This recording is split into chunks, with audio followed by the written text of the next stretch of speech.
People tend to say you hate to see a good thing be ruined. And that applies to a series, a franchise, that when you get to a certain point that you felt like was perfect, that you think to yourself, nothing else come after this because of how much this feels so perfect in the way in how it was executed and effective on what it needed to do. And that any sort of chance of any other like movie or show coming in and tarnishing all of that, well then that just completely kills the vibe, and now I'm left feeling betrayed because of what I felt in that last movie, and now you're doing this. And to a certain extent, I get that. But to another extent, I feel like there's a little bit of exaggeration. At least when it comes to this movie, people are probably gonna moan and groan, knowing, oh no, we're addressing this. Yes, we are, because one, that's my job, and two, because I have something to say that might be a little bit divisive.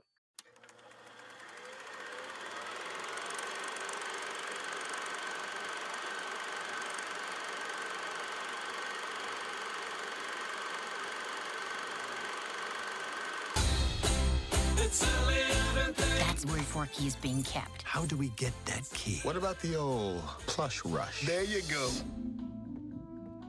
Oh, where did you two come from? Well, we're not doing that. Toy Story 4 is directed by Josh Cooley with a screenplay by Andrew Stanton and Stephany Folsom, and a story by John Lasseter, Andrew Stanton, Josh Cooley, Valerie, LaPointe, Rashida Jones, Will McCormack, Martin Hynes, and Stephany Folsom. The film stars Tom Hanks, Tim Allen, Annie Potts, Tony Hale, Keegan-Michael Jordan Peele, Madeleine McGraw, Christina, Hendricks, Keanu Reeves, Maki, Jay Hernandez, Lori Allen, and Joan Cusack. According to IMDb's plot synopsis, when Woody, Buzz, and the gang join Bonnie on a road trip with her new craft project turned toy, Forky, the innocent little spork's antics launch Woody on a wild quest. To a lot of people, including my generation, Toy Story 3 was seen as the final film in the series, leading everyone to think that this was a perfect trilogy. Even though I would say final in air quotes, because while it seemed like that, there were talks of another Toy Story movie after 3. Like, you can look it up. There were conversations that John Lasseter and company would have even after 3 had already been released, and talks of making another movie. It's not to say like the 4th movie just came out of the blue. Like, this was set up even after the 3rd film was already set and done. So it's not to say like this just came and went and was like, alright, well, why did that happen? I don't know. As the years went on, that was the case until it was announced that Toy Story 4 would be released. This made people very disappointed and shake their heads that Disney was milking the franchise, ruining the legacy that the series was known for. And yeah, a lot of people just felt betrayed, knowing like, wow, they're just gonna go down the route of milking this franchise to some extent and just now leaving all that goodwill and good intentions of what Toy Story was to a lot of people, and just deciding, you know what, we're just gonna milk this property. And yeah, you'd be right, that's what Disney does. I mean, let's face it, that's what they've been doing for the past couple of years, okay? If their live-action remakes are showing you anything, it's that, yeah, they're willing to milk stuff if it makes money. Let's not deny that. When it was released, I was surprised on how this 4th entry turned out. I legit was shocked and surprised on how all this was executed. And upon rewatching it, still ask myself this same question, even back in 2019. I still think about it. How did this still turn out as well as it did? Yes, my controversial opinion about this, or rather hot take, is that I think Toy Story 4 is actually pretty amazing. I'm not saying that, yes, could it have been amazing if 3rd movie was the last film? Absolutely. I wouldn't deny people that. But if we're gonna go down this route, which, I mean, then alright, what do we have here? Can this actually work? Is there something worth telling for the Toy Story franchise to be brought back in 2019 and possibly now further on at this point? And I would say, yeah, I think so. And I know that would rub people the wrong way, but let me explain my reasonings here, because I still found this to be just an amazing outing that still retains everything that people love about this series. Before, though, addressing my own criticism of this film, and yes, I have only one problem with this movie, because to me, this is almost near damn perfect. There's just one aspect that's holding it back. Here are now my positives. The voice acting is excellent. The entire cast, but particularly Hanks, Allen, Potts, and Hale, brings the laughs and hearts, always making us care about these stories all over again. If for nothing else, the voice acting here brings us back to what makes everyone love about Toy Story, is how everybody in this movie really makes us care about these goddamn plastic toys. Tom Hanks, he can never do any wrong, and here he is still Woody. He is, without a doubt, the person that brings the heart, soul of this franchise together in a way where it just works out. I think he generally does care about this franchise. He cares so much about this character that he's willing to keep on doing it. I mean, the guy can do anything with his life at this point. He is an A-list celebrity, and you mean to tell me he wants to come back to this franchise that he did like almost 30 to 35 years ago, and he wants to do another one? I mean, come on. I mean, he doesn't need to do it, but I generally do believe that he cares about this. Tim Allen, while not as prevalent as the previous movies, I would say this is probably the least amount of buzz you'll get. I still think he has the chops of what makes Buzz Lightyear always entertaining and exciting to watch. And yes, both Hanks and Allen, they are, of course, the two characters that everybody loves in this franchise. Nobody could ever picture what that would be like without them. They are, of course, the characters that we all care about. And yeah, both Hanks and Allen, when they do have those scenes together, I think they work off very well. You can tell how much that their history with playing these two iconic animated characters has really brought them closer in the sense of their friendship, and how much they have learned to appreciate one another. And it is because of these characters that they still love to do this franchise. Annie Potts is really good as Bo Peep. I'm not gonna lie, Bo Peep has always been kind of a one-note kind of love interest for such a long time that I honestly just don't ever thought to myself, like, what's really interesting about her. But yet somehow this movie, they managed to make you understand her perspective, and she is a fully developed character. I was legit surprised. How can you take a one-note character that honestly I wasn't all that crazy about? I didn't hate her, but I was never really all that invested with her. But yet somehow this movie managed to bring her into a new way where it feels refreshing, but also kind of exciting to see this perspective of what a lost toy is. And Annie Potts, I think, does hold her own. And the scenes that she has with Tom Hanks, those work really well. It makes Woody and Bo Peep's relationship actually stronger than it has ever been in the previous movies. Like, ever. I don't think the previous movies, to be honest, if they didn't ever have Bo Peep again, I would have never cared. But after watching this movie, I would love to see more with these two together. And just seeing the history there and their back and forth banters, I really love it. They just really click very well. Another surprising character that I also love, that I remember people really being kind of split on, but I'm one of those people that would say I love this character, and that is Forky. Tony Hale is just so innocent in this role, but this character is just so funny and adorable, but also kind of frustrating at the same time, because you know to yourself, Woody is sticking his neck out for this toy that Bonnie made at kindergarten orientation. But at the same time, Tony Hale just plays him with so much innocence and confusion that you're just kind of going along with who he is and the interactions that he has with other characters, but mainly with Woody. Yeah, I really like that. I think they have a good little buddy relationship, or almost like a father and son relationship that you kind of just really warm up to, that you just can't ever find yourself feeling dissatisfied with what they tried to do. Again, I'm not saying that the character won't satisfy people, but I'm just telling you, I found the character to be really funny. The direction is solid. First time director Josh Cooley brings back the humor and heart again, while also paving the way with exploring a new aspect for the series. For this to be his directorial debut, this is surprising. Josh Cooley, of course, then after this movie went on to do the fantastic Transformers 1, which, by the way, hate the fact that it will never get a sequel. That is some BS. But with this movie, I'm glad that he was able to really connect with what made not only Toy Story so lovable and special, but yet somehow found a way to kind of pave this franchise forward in the way he handles it. He's able to tap into the ideas that are presented in this movie and really kind of question characters, question their sort of moralities and their understanding of the world.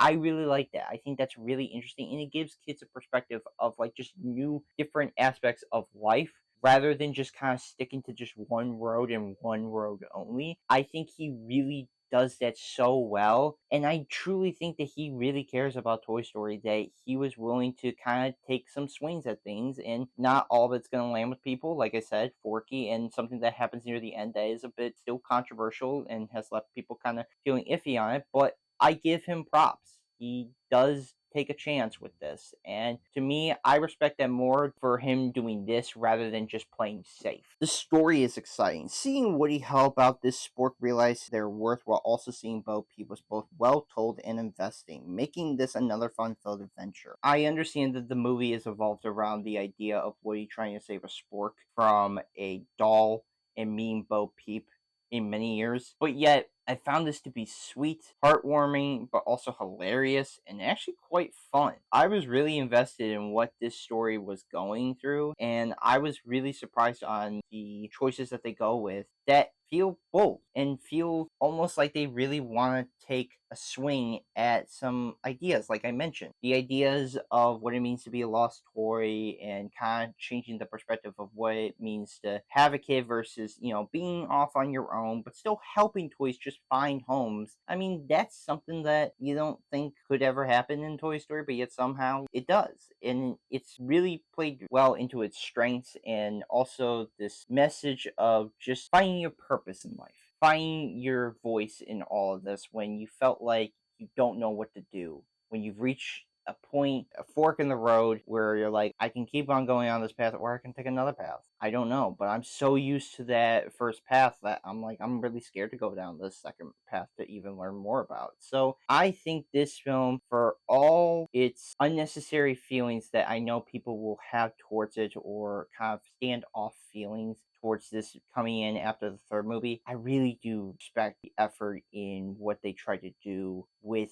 this franchise. Animation is gorgeous. As the previous films, the way characters, environments, and buildings are so lifelike that the detailing is insane. It's crazy on how the animation continues to get better than the last. Each of these movies have proven time and time again why Pixar has always been the top tier quality studio when it comes to animation. And to me, they knock it out of the park. Every detailing on the characters, the plastic shine on them, the wood aspect in areas, the buildings, the movements, everything here just feels so lifelike. It's crazy to me. In the beginning, raindrops just falling down and feeling so lifelike, especially when it's hitting like a car, it is so real. It really is. It's crazy on how much Pixar goes to great lengths to detail every aspect of its world, and also doing it in such a way where it's so gorgeous, vibrant, and just really stellar to watch. The writing is strong. Writers Andrew Stanton and Stephany Folsom crafts a script that's tight and focused on their characters and their interaction, letting the humor and emotions to stand out. There are aspects of this movie where the writing here really does shine, and when the comedy bits happen, they happen, and they are very funny. But when they want to be serious, it does hit. There are parts of this movie that I think can leave people feeling surprised on how well this film is really well told, and also the deeper meanings of what it means to have your purpose be served, and think to yourself, do I just keep on doing this or do I do a different path? I think that is effective in the way it comes off. And I just also think that Pixar just does well when it comes to just clever humor that I always get a kick out of, and also creative ideas. I think they are really good with coming up with some ideas that are very creative and so interesting that you just never would have thought of, but now when you see it, you can't unsee it, and you just kind of start to wonder what else could they do in toy form. The pacing and runtime is on point. Scenes will flow well into the next one with ease. With a runtime of 1 hour and 40 minutes, it hits their stride. Never have I ever felt like these movies have failed me in terms of their length. Pixar has been hitting its stride when it comes to on how long their movies need to be. And for this to be over an hour and 30 minutes, but yet still less than 2 hours, good. I think that fits the criteria of what animated movies should always be. Never feeling super short, but never feeling like is extraordinarily long to the point of you're just kind of checking your watch, thinking to yourself, can this be done? I think that this movie fits well with what the previous movies were in terms of their length, that it's just a naturally flowing movie that never ceases to feel short nor long. The music is amazing. Once again, composer Randy Newman brings back the adventurous and simplicity of what this series is known for. No matter how old the franchise gets, the music will always be timeless. You can't deny Randy Newman has a love affair with Pixar, and yet he continues that with them. You feel how much joy for what this series is known for, and the simplicity, like I mentioned, of how mundane it must feel to be a toy, but the adventurous aspect when it does ramp up and the excitement that's there. Randy Newman does just bring with what that series is known for, and he keeps on delivering it every single time. The action is fun. Seeing the chase sequences and escapes made it thrilling to see, never being a dull moment. There are no aspects in this movie where I was bored or I was just kind of checking out. A lot of the chase sequences in this movie are kind of thrilling and kind of daring in the way in which characters get out of situations or maneuvering around areas. It's a lot of fun, especially when there's a carnival and an antique store, how characters move about. It's awesome. It's pretty cool to see how creative when you're using toys and using their small stature for the advantages that they can have over regular human beings in getting into places that most people couldn't. And yet I found myself still feeling like this franchise is known to really be creative in the ways in which characters move around and hop around to different places. The production is stunning. Like the previous films, the amount of time and talent is shown on display, leaving new animators inspired. Pixar has been known to really showcase what makes them still top tier when it comes to animation studios. And yeah, the research that they always do when it comes to toys and environments, as well as just the effects that characters have on each other, and also the ways in which things come about. Pixar has just always been the top tier geniuses when it comes to that. There's a reason why they have always been well respected. And again, I can still see young animators looking at movies like these and think to themselves, I can do this. I can make something like that. And yeah, the amount of time for researching environments and, like I said, objects, how toys move about and how they would kind of maneuver, as well as how they would handle in situations, I think is pretty cool. I think that's really inspiring to see for younger animators to really want to get invested into what this movie is. And the fact that this movie is $200 million is insane for its budget. Compared to the other movies, this is, I think, the most expensive Toy Story movie that has been made so far. It's almost perfect, but there's one aspect that holds it back from being up there with three movies. There is one crucial aspect, and I would say this is why it is my least favorite, but not in a way that you would think. So here is now my only negative. The gang subplot is lackluster. Having Jesse and the group just stay in place in the RV didn't have much time or development, feels just really left out, never giving anyone a chance to shine. That is definitely the biggest disappointment with this movie, is that you don't get much of Jesse and the rest of the toy gang. You just kind of feel like you're really sticking with Woody, Bo Peep, and them. Mean new characters. Buzz will be in there to kind of help out, but for the most part, the gang just doesn't really serve a purpose other than just two aspects of this movie. But realistically, I think they should be involved in this plot, but they're not. And to me, that's the biggest letdown, because the toys have always been a huge aspect in all these movies and always working together, or at least coming together. And for me, that's the lackluster part. They're not really. They're really separated from Woody and Buzz and them for quite a long time. And it's not until like near the end that they all come together again. But it's just sad to see, even when they make all these improvements, they do leave one crucial thing that has always been synonymous with Toy Story, and that is the group dynamic. While I like seeing these new members, I also just feel like the old ones just don't get the same amount of attention as the new ones do. Toy Story 4 still manages to grow and expand upon itself. It allows for the series to find new and fun ways for people to love where the toys go. While the gang subplot is left behind, this movie is able to still hit its mark in the heart. I do think that this movie gets unfairly treated. I'm not saying that there isn't a reason to feel the way people do, but I also do think that this movie is just judged just because it's the fourth movie. I still think this movie is still considered the black sheep. It's just kind of sad because I think this movie deserved way more appreciation than it does. Even if it's the weakest Toy Story, it really isn't, because it's still an amazing film. I mean, seriously, being an amazing movie, or at least an amazing sequel, is by far the best compliment you can get. You could have gotten anything worse or anything bad about you, but yet somehow this movie manages to still hit in all the right places and still feel like something that everybody can still look back at and be like, man, this is why I love this franchise. I'm going to give Toy Story 4 a 9 out of 10. I think this movie is actually pretty amazing. And another controversial take, I really like the ending. I think it's a very bold way, and it's a choice that, again, it can kind of really make people not at ease with what they choose. But I'd rather have that than if they just had played it safe. That's just my take. I think, honestly, this movie should get a little bit more appreciation than just not being welcome, because to me, I think there's more to this movie than just saying, oh, it ruined the trilogy. So I will be soon doing a review for Mortal Kombat 2. So yes, look forward to that review and other reviews coming soon.